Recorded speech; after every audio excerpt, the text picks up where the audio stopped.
and it's like sort of what's left after the guy who kind of was spearheading this bill like was a fraud. It's kind of tough. I was actually randomly like not actually like this incredible business that you thought it was, that you're going to get rich easily. So don't do that. Go do crypto. You got to get into crypto now. And then it became he thinks he can reestablish control because he's so smart. He is such a good liar that he's like, I can just lie my way out of it. So I think that's why he ultimately talked. His idea was, initially, he thought he was going to be able to figure out a way to pull all the company's assets together and I think make everybody sound and repay everyone. And why is so much of your balance sheet made up of your own tokens? It's a big question. So one of the things that FTX had done, and a lot of companies were doing at the time, and that video has aged so well because it's like people are like, oh, it was all true. But people were outright calling it a fraud, like Mark Cohodes. He's a famous short seller. He was bizarre that so many people got duped, and I felt the same way about Bernie Madoff. You know, I'm not a financially aware person. I'm not into the market. I don't follow these things. But ultimately, the outcome of that is like, yeah, I encrypt all your data. Joe, send me. I know you're this successful podcaster. I want you to send me. I don't really understand what's going, like the FTX thing, for example, is the best one, because I was so in the dark about this thing. I was like, what is happening? Like, what are they doing? Try to break it down for us. Like, first of all, so when I see something like that go down, I'm like, how did he get Steven Spielberg? You know, how does someone like a Bernie Madoff or Sam Bankman-Fried, how does he get these people to do this? And she would drink it up because she thought that would make her better. Ultimately, my dad convinced her, like, you got to get the surgery. Like, this ain't gonna fly. You have to, ultimately get the surgery. I who enabled God, or who helped cover up God mode, and he's like, well, I don't want to comment on other people, or it's just like, well, how does he skate on that? Like, how change that money for some type of crypto token? There's a lot of different tokens out there. And explain tokens, because I don't understand tokens. I know there's crypto and there's tokens. Like, what is the difference between the two? There's like 70,000 or something like 60 plus, yeah. So that's the lure. The lure is you buy in for pennies, and one day you're insanely rich. I'm sure you know about that. A lot of people found out about crypto the same time the mainstream media, everyone else did. So by the time they're actually investing, it's too late. It's too late. I think the most fair case you could make about money to a politician on my behalf, you're a straw donor. You're not really a donor. So Alameda was using customer funds to pay off politicians in order to try to get favorable analogy for losing your house. What's funny? Yeah. I mean, good Lord. The idea of these mixers was you'd anonymize your transactions. So, let's say I wore a system to where they could see you, Joe, deposit a Bitcoin on FTX. They could grab that Bitcoin and start trading with it immediately. Whoa. Even though they were never supposed to be able to. That is his background. And so I asked, Sam, I was like, what does it say if this is your chief regulatory officer? This guy, you believe, it's kind of too good to be true, but the social proof is overwhelming, and it overwhelms your kind of like alarm bells. So the social proof is a combination of things. So first of all, it's like, fine. And then FTX US went bankrupt, and he's the one who put it into bankruptcy. And then he's telling everyone, oh, no, the money's actually still there. I mean, he was constantly giving a conflicting narrative. Like, they tracked his account. He's playing League while on calls about the failure of FTX. Wow. Just imagine the arrogance. Is that arrogance? We're just going to do a few transactions through your name. That just came out in a press release. It's the new charges. He was basically like they call them straw donors, because it's like, if I give money to you found out how to be successful. And if you invest with me, I'll save you time. You could do it yourself, Joe. You could do it. But it's going to take you 5 years. Get with me, and I'm going to shortcut your success. This stuff went down, and a report comes out from CoinDesk where it shows FTX's balance sheet. It shows actually what tokens they have. For one of the first times, it was kind of neat. But even Western Union has been they've been getting kind of pinched a little bit. Like, hey, you guys got to stop allowing all of this. But in crypto, because there's no. So if you default on that loan, I'm out $1 million. Another way is I ask for, okay, I'll take some equity in the studio if something goes wrong, right? So I cover my butt if you default on it. Now put like let's say I have Ethereum, one Ether into this mixer, right? This pool of money. A bunch of people are putting one Ethereum into really, everyone got to look at it all at once in one place. And people notice, like, wait a second. A lot of their assets are just their own tokens. Like they had a Serum token, which they control most of. FA just make this problem go away. This is the CEO. Like, go blame it on somebody else. Go blame it on some, like, third party that got access to our website. Say it was like a glitch or something. And so that is wire transfer, and it's kind of expensive to do these. Like, you pay all these fees for wire transfers. So the idea is like, okay, well, if you have crypto, those wire fees can go down. And instead of taking, maybe a day or something, it'll take might be one of the first like trillionaires or whatever. Like he's such a great entrepreneur. They think he's such a genius.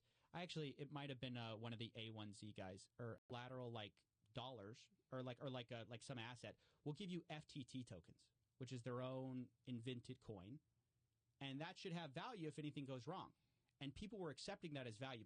I used to be just like you, Joe, but then, I found out that doing Amazon drop shipping is the way to make millions of dollars. And, I used to fail, but by these little tricks, regulators, when he was trying to impose regulations or encourage regulations, how could that have benefited him as opposed to Binance? Like, what could they have possibly done to make it easy? Okay, so this is funny.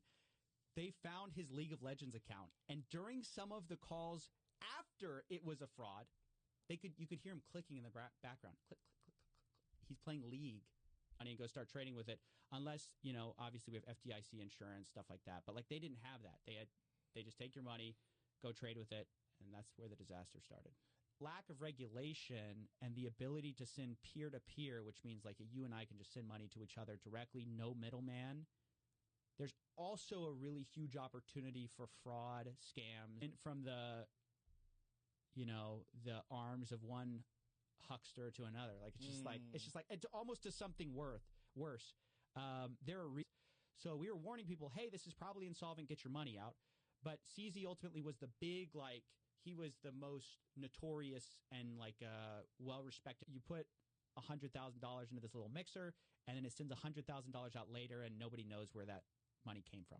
What is a mixer? How does it work? It's interesting. So the most famous example is Tornado Cash of ads, like get-rich-quick schemes. Like you've got a bunch of people, flexing in their Lamborghinis, telling you, they're like 25 years old, telling you want to get rich by 25 or 22. I'll show you. I made $1 million. Is not surgery.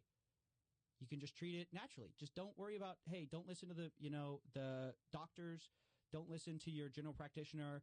You can just treat it with like colloidal silver. If you're from this one, you're not okay. Or I might say, hey, like CZ has connections to China. Like maybe that's a problem. Or CZ has connections to here. Maybe that's a big deal. But oops, did I tell you about this $10 billion account? Like I forgot. It's so silly. You wanted to basically influence politics by just donating. And the idea is you donate to both sides, you can never lose, right? Yeah. If you have this stuff and you start to have repeat occurrences, like I just cover stuff all the time and you see echoes of the same thing. I just had somebody just a couple of days ago, I was interviewing for this news scheme we're looking at, and he said, IDX said in their terms of service. So one of the really big problems was they actually weren't doing that, but nobody knew because nobody had to look at their books. Like it was very opaque. Pilfering FTX, the customer deposits, and was using it in Alameda Research, which was his trading firm, to try to make extra money, and he lost it. And so this is all because it's I didn't really know what I was looking at the time.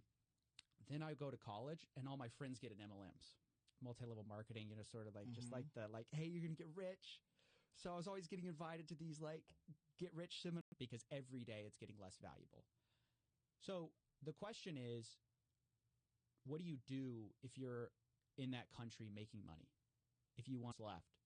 And ultimately, because they had lost billions of dollars, it left billions of dollars in credit claims, basically. They didn't have the money. The son of Harvard lawyers, we just sort of can't lose. And nobody paid attention to some of the red flags that were going on until ultimately it was too late. It turns out he was I hadn't really found my footing. But throughout my entire life, I had kind of had this relationship with like hucksters and fraud where, when I was in high school, my mom got thyroid cancer, ultimately going to find out what we're doing here. How many more of these are out there in the world? As big as FTX, then he comes up, prep school. He's kind of like built for success, right? He goes to MIT, goes to Jane Street as this quantitative trader. If you're Alameda Research and you're funneling money through a personal investor, that I think is the problem. The house always wins, right? So when FTX was taking off, it just seemed like everyone who was a someone was backing him. So then it was okay, and then I think a lot of these people deferred. It wasn't a scam. I've said this before because I root for nerds to be that successful that you just completely living outside the norms of society, just fucking. His whole thing was he did this thing with Ultimate Bet. So he was one of the lawyers. So there's this poker site called Ultimate Bet, and he got caught in this scandal where they had enabled this thing called. Did you interview him before the scandal? No, not before the scandal. So it's like as it was going down. As it was going down, he goes on all these Twitter spaces. He doesn't want to – he's doing interviews with Washington, and I think there was a tweet from Sam saying I'll see you the next time you're in Washington or something like that. But it was kind of a dig because he knows CZ can't go to Washington. He would be I'm blanking on the name right now. But A1Z? What is that? No, I'm sorry. I'm blanking on – it's this famous – I'm going to remember it right after I get out of here. It's one of the famous... what was the first video? I started as sort of like an interview show, nothing about scams. I had a channel before it. So reputable people like BlackRock, Sequoia Capital, they all invest in this guy. Kevin O'Leary famously promoted it for $18 million. They gave him $18 million to promote it? He says is the experience of the lawyer that FTX then hires is like being complicit on a leaked private call, trying to cover up this God mode scam. Was they wanted to store some Bitcoin with Tom Brady. They wanted to be alongside Tom Brady. So he's like, there was fungibility between wallets. You can't do that and then say, oops, I played a little too much of my video games and lost billions of dollars. This doesn't fly. Well, he wasn't saying that I played the video games and that's why I lost the money. But Friedberg, shady. This guy allegedly shady. Dan Friedberg. No, he's definitely shady. I'll say that. This guy. What was his? I remember, but what was his? It means playing League of Legends while on investor calls. At the time, that was seen as this charming, genius thing. On calls. You could hear even actually. Okay, but I'm from the Bahamas and I'm American, so that might be fine. I mean, everyone's always interested in the regulations benefiting them. The challenge now, though, is. A lot of people had where's the money? I don't know. But he controls everything. And so it's this is the tactic of these offshore companies is you put we don't know. I mean, there's only a few that are bigger, there's Binance, very opaque company. We don't exactly know. And what has happened to Binance since FTX went? What exactly? What are the regulations in terms of what you're allowed to do and donate, and how did he violate them? So I think the big violation was you're not supposed to regulation for, I guess, offshore crypto exchanges, right? And so these campaign finance, these violations, you do not get to that level and not know that things were wrong. Well, reading her tweets about amphetamine use was pretty wild too. The whole scene was wild. A1Z, A16Z. It was one of those, Sequoia or A16Z. One of them wrote this glowing review of Sam, basically saying he's going to be one of the first trillionaires. So everything, I don't have access to the book. I basically knew nothing. So anytime you'd call him out on an issue, you'd say, "Where's the money?" He goes, "Well, I don't know. It's gone. It's Alameda Research. Ask Alameda to give you this yield." He starts explaining this thing that sounds exactly like a Ponzi scheme. And so ultimately, Matt Levine's this doesn't really make a lot of sense. But again, it stopped short. FTX's influence went from the Bahamas reaching into the United States while technically not really being regulated by the United States. Yeah, they were the number 2 donor to the Democratic Party. He cleaned up on all his own customers, just basically taking their money. I know exactly when to fold. I know exactly when to bet. So he had God mode enabled, and then they found out. Chemtrails. Let me say this. if it's too good to be true, if they're offering market returns that you want to believe in, you go, man, I want to believe this is real. Right, people in charge who are going to take the fall, you resign, and then you blame it on them later when everything goes wrong. His problem, though, is Caroline Ellison flipped on him. So she definitely flipped on him. She was smart. Yeah, she cooperated. So I decided to start pursuing it step by step, and at first it was like just me discovering, like, well, what is this? Well, how does this scheme work? Okay, so I buy this course, and then what? Well, gosh, they've recently been shut down, but... The idea was just the idea of putting your money into Tornado Cash. Yeah, it's wild. Is there a better? Everyone loses confidence. Everyone sells their FTT tokens. No one wants to buy it. It's worth nothing. So how did this all fall apart? Great question. So I never understood how Bernie Madoff got people because it seems so preposterous. And then I fell for something very similar. And what I noticed with all of these things, the thread is, and then you'll launch your own token that people can invest in, sort of like they're investing almost in your crypto exchange. And so that was actually one of the ways that FTX, and it just was kind of, I was just trying to find my way. I was just trying to like, even before that I had done a show where I was like trying to break down these topics. I was like, and then he goes into the crypto space and he launches FTX. He's very young, right? How old is he? I think he is young. I'm not, maybe you can look that up, Jamie. 31. It's really interesting because it was like a battle between FTX and one of their competitors, Binance. So the owner of Binance is, I think it's Changpeng Zhao.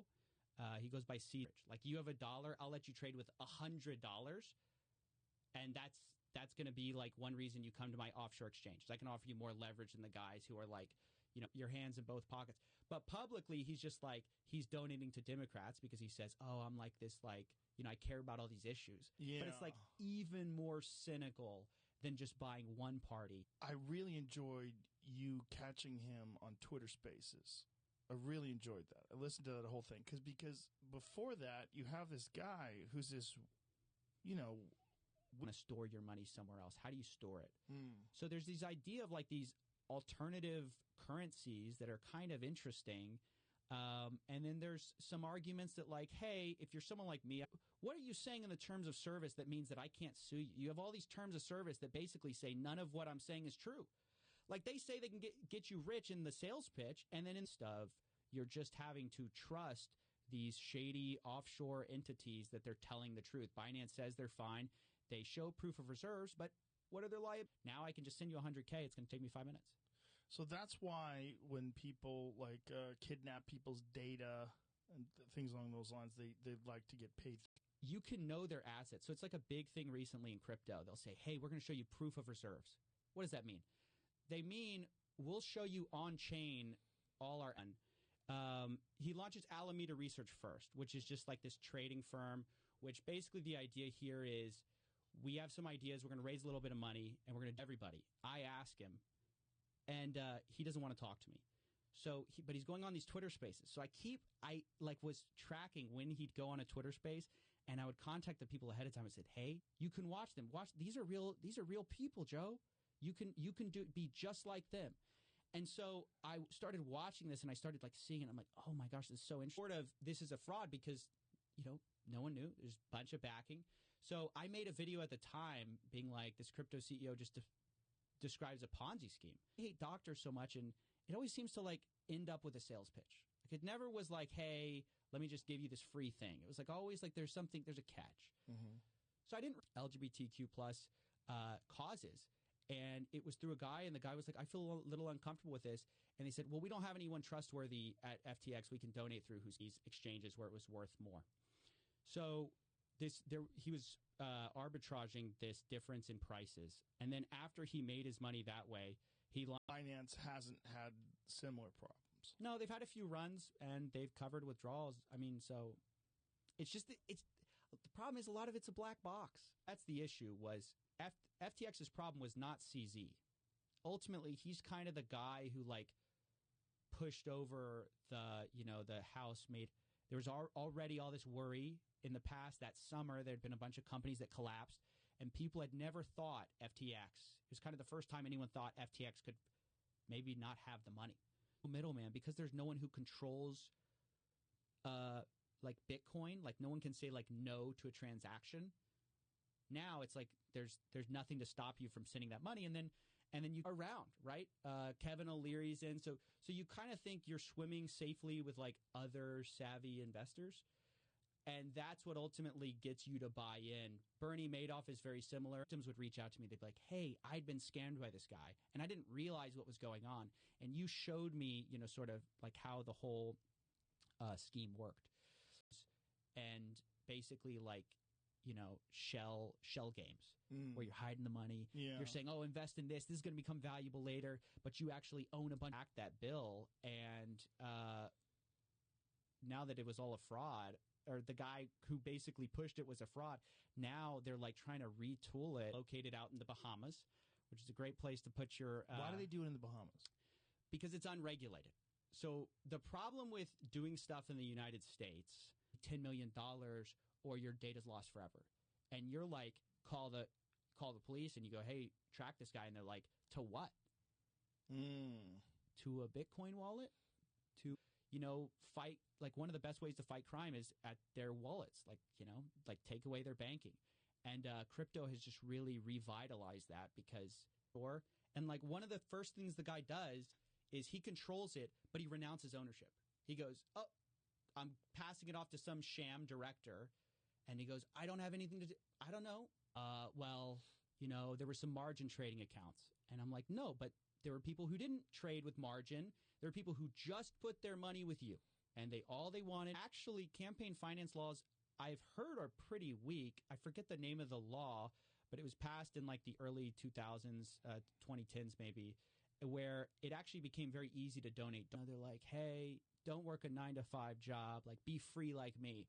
And I'm like, "You're here on a Sunday at like 5 p.m. How free are you really? Like, you're just Coinbase. It seems like they're, legitimate. But so much of the problem with crypto is we don't know how much of this stuff is money laundering. We don't know how much of this stuff is like, I too am safe because Tom Brady's got his money there. So I can put my money there. Is the lure is like how Bitcoin used to be worth very little, and then one time it was with the high of Bitcoin. What that was to hide it from people who were trying to take a look at his books. But it's just, that's what I mean by black box. You never know what games these guys are playing. Like they say, "Oh, here's sort of like the rough estimate of our bet on your dollars or whatever, euros or whatever," and you put it into this crypto exchange. They have a bank and they work with that bank. Then they exchange. I mean, he was, really well regarded in Wall Street. So when people invested with him, they knew the like returns were insane. But I start covering it, and then I start to get cease and desist letters. They don't like that. So they start to send me, they say, "Hey, you better shut up or we're going to sue you." And I was like, "Okay, I'm not going to stop making these videos." So before, it's like if I send you $1 and then you send that dollar on, we can easily trace that back to me, right? It's like here. But if I send $1 to you and everyone's sending you $1, and then you're sending $1 to all, I used to play like a variant of League, so I know it's fun, but it's not like fun to the point. Look, this guy's whole thing was like, "I'm this effective altruist," caught. In my view, what he did was criminal. That's why I started, but it hasn't been prosecuted or anything like that. But he's on a leaked private call. Everyone can go listen to it yourself. It's just this is inevitable. So something to understand. FTX was insolvent long before it was realized that they were insolvent. Right? So that's some reactions, but not much. What I noticed is it resonated with people beyond the views, if that makes sense. Mm-hmm. Like I was just like, there was something different about the reaction to it. Like, and Vic, he blamed all the wrongdoing of FTX on Alameda Research. And he said, "I don't control Alameda Research." Even though he was the owner, he's no longer gotten away with it. So many of these scams are like these issues of either regulators not having time, not having the resources. That her and I believe Gary Wang were big executives.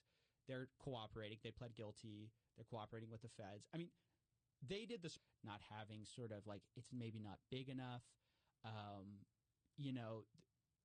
They're good people, a lot of the people going after these guys, but it's like trying to catch everyone who's speeding. As a Matt Levine interview with Sam Bankman-Fried. He didn't call him a fraud outright, but he's like, hey, it seems like you're in the Ponzi business, and business is good.